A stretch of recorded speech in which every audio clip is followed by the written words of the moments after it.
Boa tarde a todos. Boa tarde porque isto está a ser gravado à tarde, mesmo que seja reproduzido à noite, mas vamos dizer boa tarde e também dizer boa noite. Sejam muito bem-vindos ao Diz-me o que lês. Neste episódio do nosso podcast na rádio, recebemos uma convidada que conhece bem o poder das palavras e da comunicação. Catarina Maria Mendes Cardoso Ferreira Reis, Catarina Reis, é a atual diretora do jornal O Alcoa. Mas o seu percurso mostra-nos muito mais do que títulos. Mostra paixão pela escrita, dedicação à região e um profundo sentido de missão no jornalismo local. Vamos conhecer a Catarina, ouvir as histórias por trás das notícias e perceber o que a inspira todos os dias a contar a história dos outros e também a sua. Catarina, bem-vinda. Muito obrigada pelo convite. Ora, essa. É um gosto estar aqui. E para nós também é uma honra, é ótimo poder entrevistar as pessoas da nossa terra e as pessoas que dão forma a tantas ideias, não é? Que circulam entre nós, que nós debatemos e que nos trazem, de facto, a capacidade e a possibilidade de comunicarmos uns com os outros. Muito obrigada mesmo pelo privilégio de poder entrevistar. Catarina Reis nasceu em Lisboa, em São Sebastião da Pedreira, a 31 de outubro de 1975. Correto. Vive em Valado dos Frades desde 2009, é mãe de duas meninas de 4 e 6 anos. É licenciada em Relações Públicas e Publicidade e está a concluir o mestrado em Comunicação e Média. Trabalhou durante mais de uma década em Marketing e Publicidade, com destaque para a Sodilivros, uma distribuidora de livros em Lisboa. A ligação à escrita vem desde a infância, ganhou prémios literários regionais em conto e poesia e foi colaboradora do Correio da Manhã na rubrica Contacto Jovem. Em 2013 começou como colaboradora do jornal O Alcoa, passou a jornalista a tempo inteiro em 2016 e desde 2023 é diretora do jornal, onde continua a exercer também o jornalismo. Sim, é Muito isso bem. mesmo. É isto. É isso. Assim, o breve resumo, um pouco, graças à sua nota biográfica, digamos, da ideia também que nós fazemos da Catarina, não é? Mas a Catarina, no jornal O Alcoa, é diretora, mas também desempenha várias funções, não é? Que normalmente são desempenhadas por várias pessoas e a Catarina tem essa responsabilidade para si. Sim. A ideia que eu tenho, pelo menos. Sim, não é? sim, porque nós somos poucos, os jornais regionais vivem dificuldades financeiras, é um facto, e muito do que se faz, o trabalho que se faz é por amor à camisola, de salientar que a direção do jornal é voluntária. Portanto, eu recebo como jornalista, não como diretora do jornal. Como diretora. Pronto, e assim foi também no passado. Portanto, não é uma coisa que seja de agora.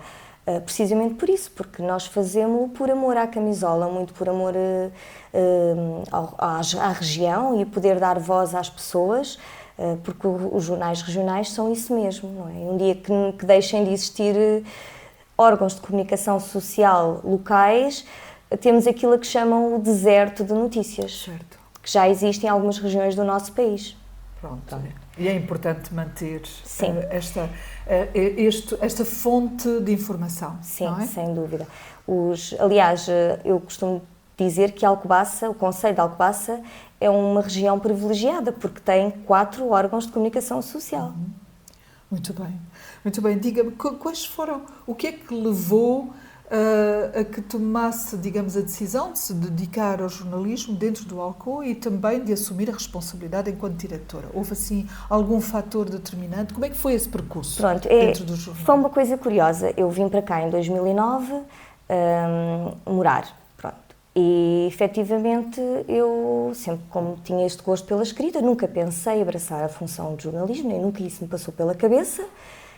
E um dia houve uma amiga que me disse assim: "Oh Catarina, tu escreves tão bem, tens jeito para contar histórias. Olha, porquê é que não mandas o teu currículo, o teu portfólio para um jornal regional e tentas essa parte?" E eu disse: "Está bem, vou mandar." E enviei. E depois chamaram-me e disseram, quero ficar a fazer algumas notícias, escrever alguma coisa da região onde está, Valados Frades, Nazaré. Eu, está bem, por um bocadinho por desporto, por assim dizer, lá fui mandando umas coisas. E depois foram pedindo cada vez mais, e pedindo, e depois, quer dizer, aquilo toma um gosto, as pessoas começam a contactar-nos, começam a ver-nos como uma fonte de informação, como uma voz. E foi assim o meu percurso, fui crescendo por aí. Pronto. E quase, de uma forma quase natural a seguir, não é? Sim. Como se as coisas se encadeassem naturalmente. Sim. Acaba por fluir como acontece com um rio. Exato. É isso? Exatamente. Pelo menos eu tive esta imagem. Sim. Pareceu-me que as coisas decorreram de uma forma natural. Sim, depois a direção anterior resolveu sair em dezembro de 2023, 2022, e depois o padre Tiago disse, Catarina, tu és a pessoa mais indicada, tu estás aqui há tantos anos, reuniu-se com o Conselho Pastoral e com as pessoas que estavam à volta dele e todos acharam que seria a pessoa mais indicada para ficar na função. O padre Tiago, então, teve muita influência nessa decisão também, não é? Sim. Ele esteve aqui já foi entrevistado por nós, aqui foi muito interessante. Sim, porque o padre Tiago é o coordenador, os padres são os coordenadores do jornal. Cada vez que vem um pároco assumir a paróquia, assume também a coordenação do jornal. Muito bem. E por isso ele claro que tem esse papel. Muito bem. Neste momento em que a imprensa enfrenta vários desafios a nível regional, não é? Como é que é coordenar assim um jornal como o Alcoa? É pensar sempre em ideias e novas formas de alguma forma, também tornar a sustentabilidade do jornal, não é? Porque nós temos custos a nível de impressão, a nível de envios, se bem que este ano e as negociações que ocorreram com o anterior executivo, o anterior governo, nos permitiu baixar um bocadinho a questão do porte do envio de jornais, mas é um custo brutal todos os meses. Pronto, e é tentar, nós vivemos dos assinantes certo. E das publicidades, e é um bocadinho tentar fazer esse equilíbrio e essa gestão. Também penso que é importante conseguir dar resposta um pouco àquilo que os leitores procuram, não é? Pelo menos gostam de ler e querem saber mais coisas. Como é que vê essa evolução no mesmo jornal, que tem que se adaptar às exigências do tempo que passa? Sim, nós tentamos usar a parte do regionalismo, que é muito importante, que é aquela rua, aquela aldeia, tentar dar voz às pessoas nesse quadro, porque nos diferencia um bocadinho do nacional. Exato. E contar essas histórias é o caminho dos jornais regionais e o que têm feito, de certa forma, também seguir em frente. Depois tentamos pegar nos assuntos da atualidade a nível nacional e trazê-los para a realidade local. Sei lá, por exemplo, a falta de médicos, não é? Que é transversal ao país, de que forma é que isso afeta o tio João Manuel que Exato. vai ao médico e que precisa daquela consulta. E isso é o que interessa às pessoas a nível regional. E é essa voz que tentamos chegar. E depois, pronto, é tudo o resto da atualidade que existe a nível regional e que é preciso dar, seja informações dos municípios, seja... Muito bem. Vem da área de relações públicas, da publicidade e do marketing, não é? Sim. Isto é a área ideal para dar resposta às exigências de um cargo como aquele que está neste momento a desempenhar. Sim, parece-me a mim. Eu penso que sim, se bem que há um bocadinho mais, há a parte da gestão que não é propriamente, faz parte dessa área. E isso também é preciso tomar um bocadinho o pulso a isso.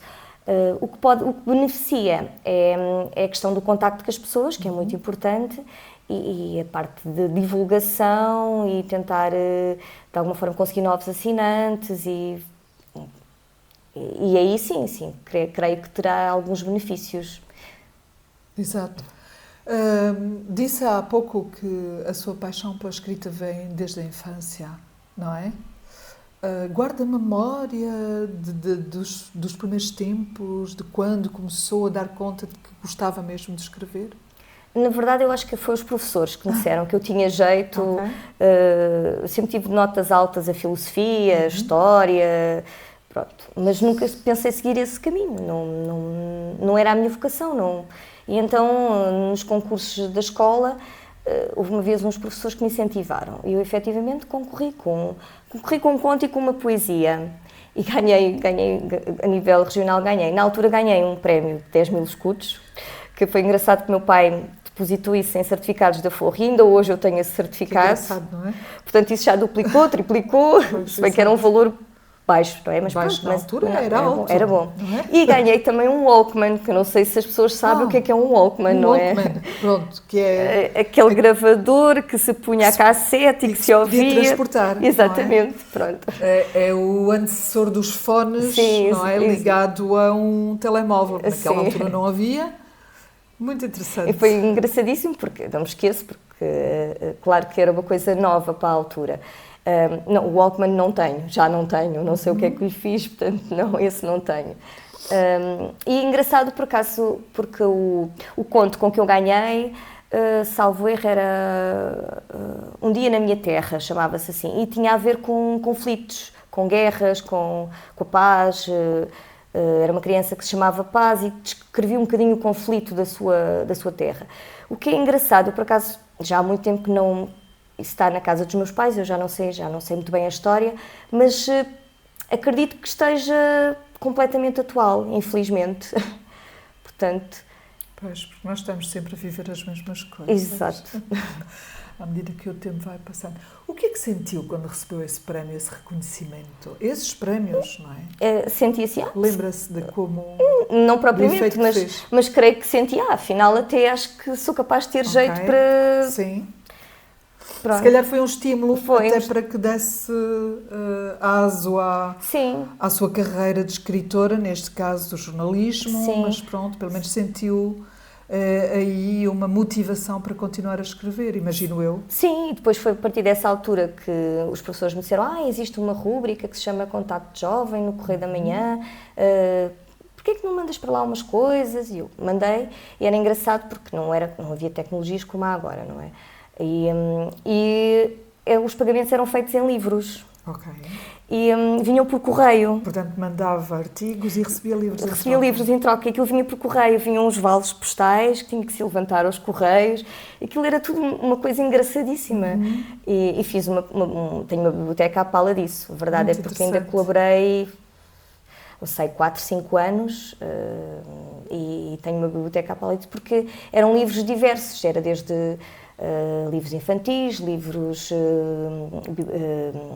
coisas mais temáticas, eram romances, portanto era uma diversidade enorme de livros. Engraçado, não é? Que o pagamento fosse feito em livros. Não sei se hoje se é uma modalidade que seria muito apelativa, porque eu espero que sim. Sim. Porque este programa também aquilo que pretende é fomentar o gosto pela leitura e é por isso que eu estou a sublinhar um bocadinho essa situação. Porque já é tão raro ouvirmos falar de um pagamento em livros, não é? Que de facto eu fiquei aqui assim a pensar na hipótese de repristinar esse género, essa modalidade de pagamento era capaz de ser interessante. Sim, sem dúvida. Até para motivar a escrita e a leitura, obviamente, quando não há lugar, não há possibilidade de se pagar de outra forma. Podermos contribuir bem para além daquilo que o dinheiro muitas vezes compra. Eu acho que é muito giro, é muito importante. Obrigada por esse testemunho. Desde que assumiu a direção do Alcoa, qual foi assim o desafio ou a situação que queira contar, obviamente, assim mais difícil? Na verdade, o mais difícil foi mesmo agarrar isso tudo assim de um dia para o outro, porque foi o que me aconteceu, efetivamente. Foi tomar pulso às coisas. Eu estava sempre do lado do jornalismo e a parte da redação e até a questão da escolha dos temas, da redação. Claro que há sempre um conjunto que nos ajuda a decidir. Mas, efetivamente, foi pegar o outro lado, foi parte da gestão, de olhar para as contas, ver como é que temos que tratar disto, como é que pegamos nisto, como é que pegamos naquilo. Essa parte da responsabilidade, sim, no ter que tomar decisões. Sim, até porque é um jornal com um legado muito grande. Nós fazemos este ano 80 anos. Maravilhoso. e pensar assim, o que é que podemos fazer para isto continuar? É sempre esse o grande desafio e é sempre esse... E quando olha para o Alcoa de há 80 anos, a esta parte, e o Alcoa de agora, o que é que lhe apraz dizer? Que comentários tem vontade de fazer sobre esta evolução que aconteceu naturalmente, mas não foi naturalmente. Foi graças ao trabalho de quem esteve por detrás dos artigos, da redação, da edição, sim, da direção, não é? Para já, penso que quem trabalhou nessa altura eram os verdadeiros heróis. Okay. Tendo em conta as ferramentas que hoje em dia estão ao nosso dispor e as que existiam à época, quer dizer, é inimaginável, não é? Acho que é uma coisa extraordinária. Depois havia algo que isso foi-se perdendo e que é pena, mas que o jornalismo que era feito por o Alcoa era um jornalismo amador. Não havia profissionais, pessoas que tivessem mesmo formação e que tivessem... Portanto, e muito desse trabalho era feito por correspondentes, pessoas que viviam nas terras e que de alguma forma sabiam escrever mais ou menos, não é? Às vezes com erros, sim, escreviam um pouco à maneira deles. Sim, e que davam corpo ao jornal. Pronto, e isso é extraordinário. Tem graça porque, embora isto acho que não se pode comparar, mas por outro lado eu acho que se pode, porque tem a ver com a evolução, não é?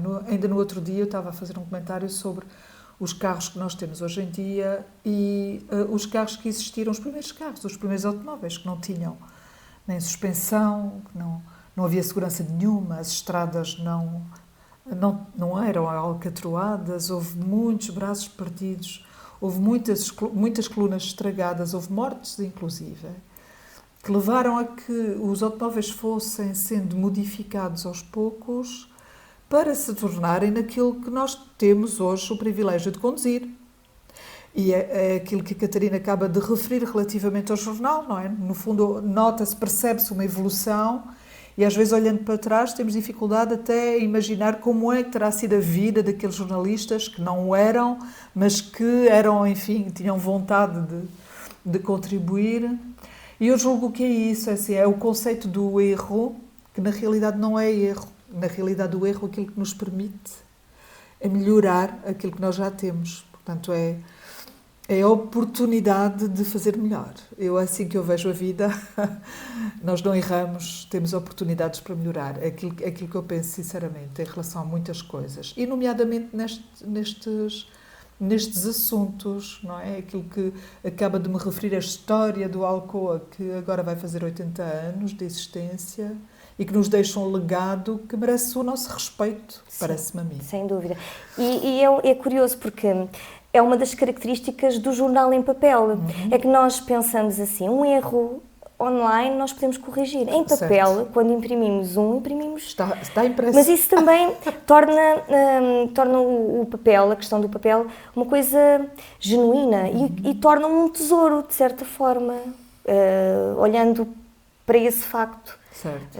Quando dizem a diferença do papel, também é essa. Sim, eu poderia acrescentar, se não se importar, uma outra dimensão, que embora eu tenha dificuldade em ver, eu consigo percebê-la do ponto de vista científico, porque embora eu tenho uma formação parcialmente científica, não é? Eu sou da área de latim e ciências, portanto, tanto letras como ciência também. Não aqui na Bélgica, onde eu estudei.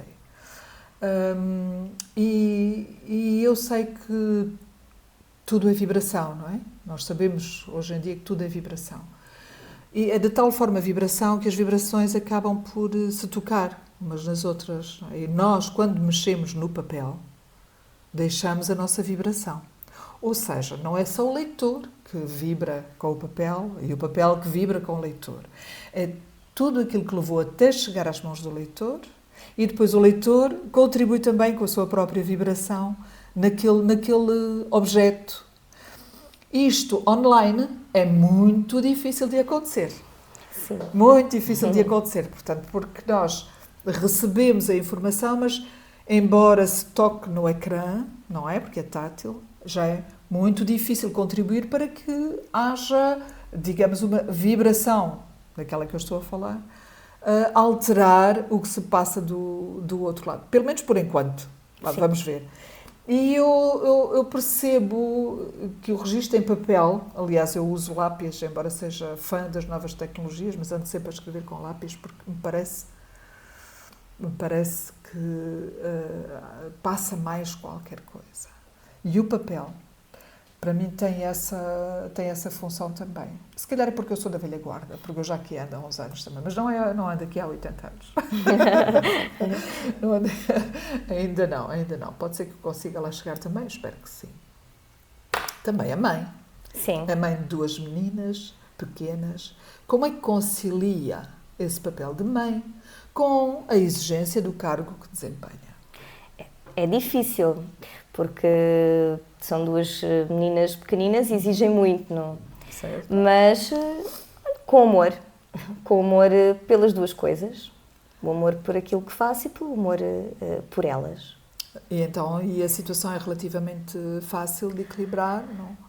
Sim, procuro equilibrá-la, não é? Assim, o que acontece muitas vezes é que depois de as deitar vou tentar fazer qualquer coisa e adormeço no sofá algumas vezes, estou cansada. Mas às vezes consigo trabalhar depois de as deitar. E pronto, é uma questão de gestão, é difícil, mas é uma questão de gestão. Também se sente que nós descansamos do trabalho? Passamos a vida a trabalhar e que temos horas de descanso relativamente ao trabalho, que a nossa vida é só trabalho. E também e família, obviamente, mas sente isso? Sim, então um jornalista é muito difícil. Às vezes eu dou por mim, eu às vezes quero ir só ver um concerto. Quero ir ver só qualquer coisa, mas nunca consigo, porque estou lá, está sempre qualquer coisa dentro de mim a pensar assim, isto dava uma boa notícia, portanto, isso está comigo. A não ser que eu vá para fora da região, aí sim consigo. Mas não é fácil desligar, Certo. Porque um jornalista está sempre atento, está sempre... acho que é muito difícil desligar. Compreendo. Tento fazer esse exercício em algumas partes. Por exemplo, chego a casa, ponho o telemóvel de parte, portanto, não tento desligar, mas confesso que muitas vezes é difícil. É difícil. Pois eu compreendo. Mas ainda nunca tinha pensado nesse aspecto. Esse aspecto que está a referir, que é ser pura e simplesmente uma pessoa comum a assistir a um espetáculo, não é? Porque a sua função vem ao de cima, aproveitando o momento que está a viver e que pode contribuir para a sua profissão. E não é só isso, às vezes também, não é por mal, eu compreendo, mas nós acabamos por ser conhecidos e as pessoas que estão lá às vezes também nos cobrem isso. Pensam assim, olha, veio aqui, provavelmente veio aqui e vai fazer uma notícia, ou veio aqui, então vai fazer uma notícia. Eu disse, não, hoje sou só espectadora, hoje sou só... Mas as pessoas também nos cobram isso, e não tem, pronto, é normal fazerem isso, mas não estou a condená-las por isso, mas também fazem isso. Faz parte da sua roupagem, de certa forma, não é? Sim, portanto, habituou-se também a que assim fosse, não é? Sim. Mas há momentos em que precisava tirar essa responsabilidade. Sim, sem dúvida. Certo. Então, e agora que está a terminar o mestrado em Comunicação e Média, não é? Como é que acha que esse conhecimento pode enriquecer ainda mais o seu trabalho no jornal? Eu acho que já o fez, porque o meu projeto, que espero entregar agora em setembro, é a criação de um podcast no jornal Alcoa, que se chama O Jornalismo Não Tem Idade, que é um bocadinho, quer dizer, no fundo não é o jornal que está a fazer o podcast, são os alunos da escola, do agrupamento de escola de Cister. Muito bem. Comecei com uma parceria com o projeto Cister On, porque é os que tinham meios para. Certo. E então o que é que consiste? Nós enviamos o jornal para os alunos da edição que saiu, a última, e eles têm a liberdade de escolher uma notícia que saiu naquele jornal e um convidado que achassem por bem entrevistar para complementar a notícia numa outra edição. Ou seja, a ideia aqui é que eles criem uma ligação com o jornal, não tanto o podcast, ou seja, não tanto criar um podcast para o Jornal ao Cubo, mas que eles próprios leiam, aprendam, criar um bocadinho de literacia. Muito bem, portanto há aqui um incentivo à leitura do jornal. Sim. E depois há uma partilha dessa leitura com outros elementos. Sim. É o professor Paulo Cruz que está com o Cisterónimo, sim, não é? Exatamente. E os alunos, nós já fizemos uns 5 episódios, 5, 6 episódios, pronto, porque ainda é um bocadinho, também foi a testar, foi a primeira vez que eles fizeram um podcast, também foi um bocadinho... E são alunos de que ano? São os alunos que estão no projeto Cisterónimo. No Cisterónimo, sim. Pronto. E eles dizem assim, olha, gostávamos de convidar... já tivemos a diretora técnica do Centro de Bem-Estar Social de Cós, tivemos o Tiago, aquele ciclista, também lá. Sim. Tivemos uns senhores que fizeram umas merendeiras lá do Centro Pastoral da Vestiaria. Pronto, tivemos assim já alguns convidados. E foi tudo ideias deles. E depois, eles também, se foram eles que... Claro que nos primeiros episódios ajudei, não é? Demos uma ajuda, mas foram eles também que elaboraram as perguntas, conduziram a entrevista e fizeram a gravação e editaram. Portanto, acho que de certa forma já o meu projeto, que foi um projeto para o meu mestrado, de certa forma já ajudou o jornal. Já está a ter frutos. Sim. E é excelente porque mexe com jovens que podem assim encontrar, quem sabe, não é? Algum incentivo para enverdar pela via do jornalismo também, mas pronto, fomentando a literacia, da leitura e da escrita, o que é ótimo. Olha, parabéns pela ideia, pelo projeto, e eu tenho a convicção de que efetivamente é capaz de dar uns frutos muito interessantes. Eu assisti aqui a umas gravações feitas por alunos nossos também, que vieram com a professora Helena Rodrigues e a professora Liliana Ferreira, já em 2024, portanto já passaram talvez até mais, o final de 2023. Vieram assistir a gravações, ficaram encantados com os estúdios da rádio e guardaram daquele momento a convicção de que poderiam ir mais longe.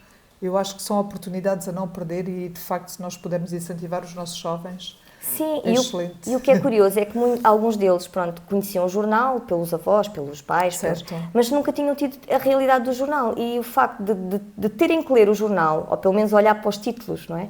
E escolher uma notícia e ler a notícia para depois fazer as perguntas ao convidado, eu acho isso fantástico. E é excelente. Em termos de exercício é mesmo espetacular. Está ótimo. Então, o Alcoa cobre a região de Alcobaça e Nazaré, não é? Nessa região, há algum setor que a inspira mais ou tudo por igual? Eu sei que politicamente correto é dizer que é tudo muito importante. Não, sem dúvida. O que eu gosto mais é de contar as histórias de pessoas, contar pessoas que nos inspiram, pessoas que têm projetos, pessoas que... Olha, como a professora Anabela, este projeto também é inspirador. Obrigada. Pronto, eu acho que isso para mim é o que eu mais gosto de contar. Pessoas que vendem no mercado ou que vendem há não sei quantos anos que estão ali, ou pessoas ou jovens que têm projetos e que querem levar, contar histórias. Sempre foi o que me apaixonou e é o que eu gosto mais de fazer. E de certa forma é um bocadinho também a história deste podcast, porque a ideia é mesmo nós tentarmos perceber quem está por detrás da função que ocupa, não é? Quer seja diretora do jornal, presidente da Câmara, diretor do agrupamento, ou cabeleireiro, ou dono do restaurante, ou enfim, o comum dos mortais, o que quer que seja. Mas tem sempre qualquer coisa para nos dizer. E para nos surpreender. E para nos surpreender, é verdade. Tem algum sonho pessoal que ainda tenha assim, almeja concretizar? Quer seja a nível do jornalismo pessoal, um sonho pessoal. Quer seja a nível da profissão ou não? Pronto, eu gosto de... Nós recebemos lá muitas vezes visitas de crianças, de estudantes. Eu gosto dessa área de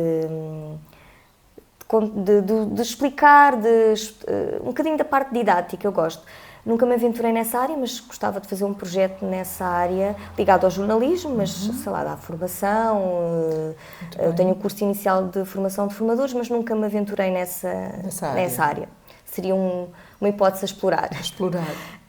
A nível pessoal, viajar. Com as minhas filhas, pronto, mostrar-lhes o mundo. Um destino assim em particular? Não sei, eu também já tive o privilégio, quando era mais nova, de viajar muito.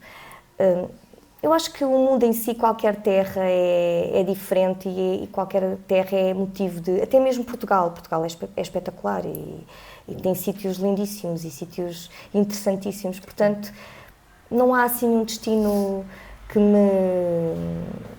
eu diga assim, olha, quero ir a este local. Acho que qualquer sítio é inspirador. É inspirador, não é? Olha para o mundo com vontade de o conhecer, sim, isso, não é? Sim. Muito bem, Catarina. Então, e continua a escrever? Algum conto ou poesia? Não tem tido tempo? Não, nunca mais me debrucei sobre isso, efetivamente nunca mais me debrucei sobre isso, porque eu já escrevo tanto por dia que não... Quem sabe um dia, quando parar, poderei aventurar-me por aí, não sei. Trouxe-nos livros? Trouxe 2 livros, sim, então, sim. Não se importa de falar um bocadinho sobre eles? Sim, claro que sim. Pronto, este livro é muito antigo, chama-se O Silêncio da Planície, de Maria do Céu Barradas, sim, é uma alentejana. É um livro que eu não sei porquê, desde sempre que gostei de ler, já o li centenas de vezes, por isso é que ele tem este aspecto assim, velho. Já lido. Pronto, é assim, é uma história diferente. Disse-me que tinha lido centenas de vezes. Centenas de vezes. Não sei se foi centenas, pronto, estarei a exagerar. Não o conheço. É um romance, é uma coisa que se lê muito bem. Muito bem. Conta a história de 4 raparigas que viviam nas quintas, que antigamente aquela ligação à terra, que eram feitas para casar, a maior parte delas, pronto. Mas há uma que sobressai, que segue uma carreira depois diplomática, mas abdica do amor para isso. Pronto. Como se uma coisa impedisse a outra. Exatamente. Portanto, é uma história assim... Provavelmente naquele tempo sim. Era, não é? Sim. Agora mudou, felizmente. Sim. Muito bem, muito obrigada. Muito obrigada. Pronto, mas lê-se muito bem. E também temos outro... O Francisco, de Roma a Jerusalém. Ok. Também já tem alguns anos, este livro. Portanto, do Henrique Siebermann. Sim. Que é um jornalista muito conhecido, não é? E também do escritor Jorge Reis Sá, sim. Esse livro é um marco porque o Henrique Siebermann foi contactado pelo Papa Francisco. Está aqui a fotografia deles os dois, não é? Aliás, os três, os com três, o Papa, não é? Para ajudá-lo a fazer pela primeira vez a visita à Terra Santa. Certo. E foi ele que também ajudou a que houvesse aquele encontro entre o presidente de Israel e o presidente do Estado da Palestina no Vaticano em 2014, se não te falha a memória, em junho de 2014. Infelizmente não foi o suficiente. Não foi suficiente, mas que fizeram uma oração conjunta, uma coisa inédita. Portanto, ele conta o relato dessa viagem. Certo. E é espetacular. Portanto, e efetivamente o Papa Francisco faleceu, não é? E de uma personalidade imensa e impar. Sim, e consensual. E o Henrique Siebermann é um jornalista que eu admiro, portanto, pelo aquilo que tem feito a nível de reportagens e...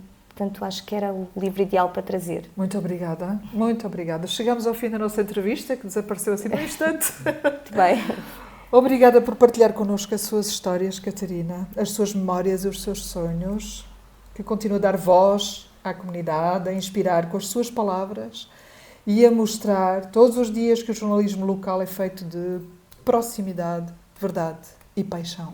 Sim. Como é o seu caso. Muito obrigada e deixo aqui um apelo, assinem os jornais todos, o Alcoa, mas todos os jornais regionais, para que se continue a fazer este trabalho. Exatamente.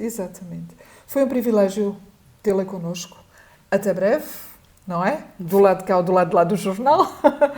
Obrigada ao Rui Pereira e ao Emanuel Moura pelo trabalho invisível, mas fundamental. Eu sou a Anabela Luís, coordenadora do Centro Qualifica de Cister. Até à próxima. Obrigada, sim. Obrigada também.